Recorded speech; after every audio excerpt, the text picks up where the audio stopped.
E aí galera, aqui é o Username Gorizo de novo. Dessa vez eu tô aqui para trazer uma recomendação para vocês. Uma recomendação muito simples, que é joguem RPGs de mesa. O que eu quero dizer com isso? O gênero RPG já existe no mercado faz muito tempo. É um gênero que já fez bastante sucesso, começou a fazer menos, mas está se reerguendo com grandes títulos como, por exemplo, Dragon Age Inquisition, Final Fantasy XIII e outros grandes títulos que existem por aí. Por que o RPG de mesa? O RPG de mesa foi onde o RPG realmente começou. Foi onde começam todos os princípios que levam você a poder ter essa experiência que tem hoje na frente do seu computador e etc. Então, mas se começou, é o princípio, é o passado, por que eu recomendo? Primeiro, se você for pensar em ser um designer, é o lugar mais óbvio para se começar. Você precisa aprender a história inteira de videogames para poder saber o que fazer agora. É assim com todo mundo. Afinal de contas, quem vai ser acionista não pode nunca saber sobre a bolha a grande crise que teve a quebra da Bolsa de Nova York. Desculpa eu gaguejar. Pô, mas só serve para o design? Só para quem realmente quer trabalhar com videogame? Não. RPG de mesa possui um ponto que coloca ele acima de todos os outros jogos, na minha opinião. E é por isso que eu recomendo ele para vocês. Eu vou tentar falar para vocês, em partes, o que é RPG, por que o RPG de mesa se destaca entre esses gênero todo, e por que eu acho que qualquer um poderia jogar e gostaria de jogar. O termo RPG quer dizer Role Playing Game. Roleplay, em inglês, quer dizer atuação. Então é um jogo de atuação. Se você acompanha o mercado de videogames, os novos títulos, você vai notar que a atuação é uma coisa que não tem no RPG. Então, o que aconteceu? Bom, o fato é que o próprio termo role-playing game simplesmente foi passado de boca em boca, nem sempre escrito.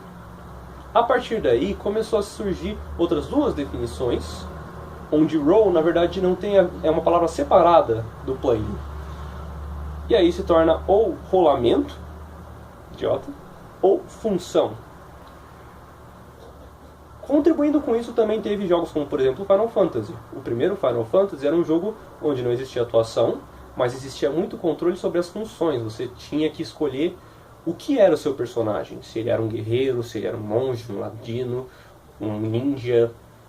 Todos esses tipos de funções colaboravam para cobrir uma fraqueza da outra.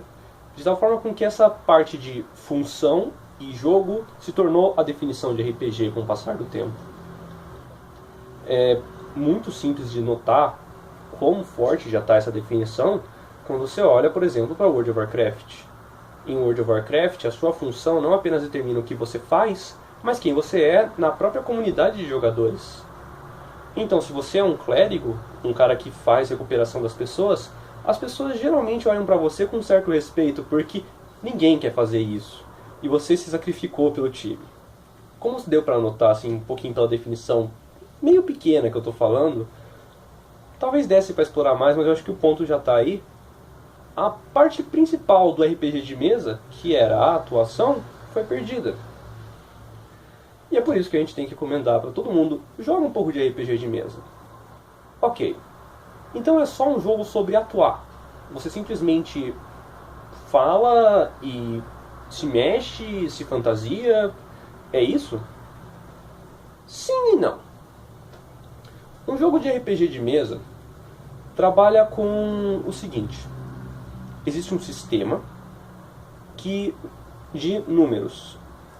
Toda vez que você fala, eu quero fazer alguma coisa, o mestre da mesa, que é o cara que narra a história, vai pegar essa sua ação e traduzir ela em sistema de números. Poxa, parece simples. Como que eu começo? Você começa basicamente com um grupo de amigos. Eu vou recomendar entre 3 e 6. Não é exatamente o número ideal. Em geral, as boas mesas têm 4 pessoas mais um mestre. Mas entre 3 e 6 pessoas dá para jogar numa boa. E o que vocês precisam para jogar? Você vai precisar de vários dados. Por exemplo, um dado de 20 lados. pode ser essencial. O dado de 6 lados é o mais comum, mas dependendo do sistema, ele não é usado. O dado de 10 lados também existem vários sistemas que gostam bastante dele. Enfim, são dados especiais, mas podem ser encontrados facilmente em qualquer loja nerd. Isso é o que você vai precisar para começar. E provavelmente alguém vai precisar ter algum dos livros que exemplificam como que o sistema funciona. O primeiro problema do livro é que ele é meio grande. Eu tapei o nome do livro, basicamente, porque eu não tenho certeza se eu tenho direito de mostrar ele em vídeo. Mas deu para notar que o livro é um tantinho grosso. Tem muita coisa aqui que fala sobre os sistemas e a maneira como que cada dado pode representar uma ação. Este livro precisa ser conhecido de cabo a rabo para o jogador poder jogar? Não. Não precisa, mas é bom ter uma noção. Então já dá pra ver que apesar do RPG de mesa soar muito simples, tem uma certa taxa de entrada. Essa taxa de entrada, digamos assim, para poder se jogar o RPG de mesa, desencoraja muita gente de tentar. O segundo maior problema, na minha opinião, na verdade não é um problema, é um dos pontos mais positivos, que é o mestre do jogo. Lembra que eu falei que você tem que reunir um grupo de amigos? Um desses amigos vai ter que tentar ser o narrador da história. Então, se for uma peça, tem um cara que representa o narrador. Tem um cenário para falar as coisas. Tem um palco. O mestre é tudo isso. O mestre vai editar tudo que não está no alcance dos jogadores. E isso é possivelmente o pior problema, a coisa mais terrível que pode existir em um RPG de mesa. Primeiro, o mestre vai ter que conhecer, sim, o livro inteiro. Não tem escolha para o mestre. E, em geral, ele tem que conhecer até outros livros para complementar o que está escrito aqui. É muita coisa. Mas o mestre também leva em si uma carga de protagonista. Ele é o cara que está por detrás de tudo o que está acontecendo. E os jogadores são apenas os peões na mão dele. Isso é o que o mestre geralmente acha e o que ele não pode achar. O mestre tem que saber que, na verdade, ele é servo dos jogadores.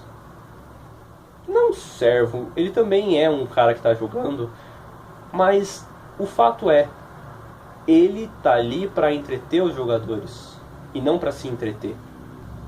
Este cargo do mestre é um cargo bem complicado e eu acredito que ele precisa de um vídeo inteiro para ser explicado.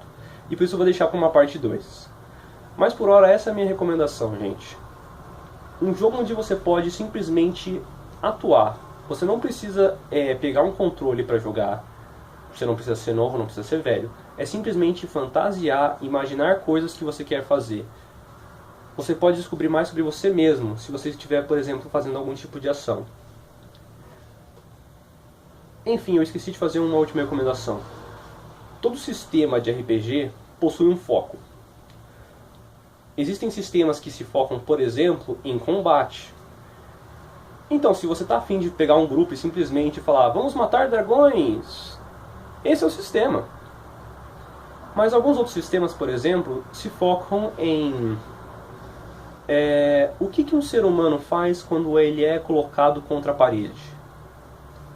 Por exemplo, se eu te desse uma arma agora e falasse, mate aquele cachorro, você mataria? Provavelmente não, porque todo mundo tem dó de cachorro. Mas o mestre do jogo esperto que tiver com esse sistema na mão vai conseguir fazer você matar o cachorro. E a realização do fato de que você fez uma coisa que você achou que nunca faria pode mudar um pouco a sua visão do mundo. Existem sistemas feitos para esse tipo de coisa. Enfim, é uma recomendação um pouco extensa e um pouco complicada. Mas eu ainda acho que é provavelmente o melhor jogo que já foi inventado e qualquer um pode tirar alguma coisa de proveito dele.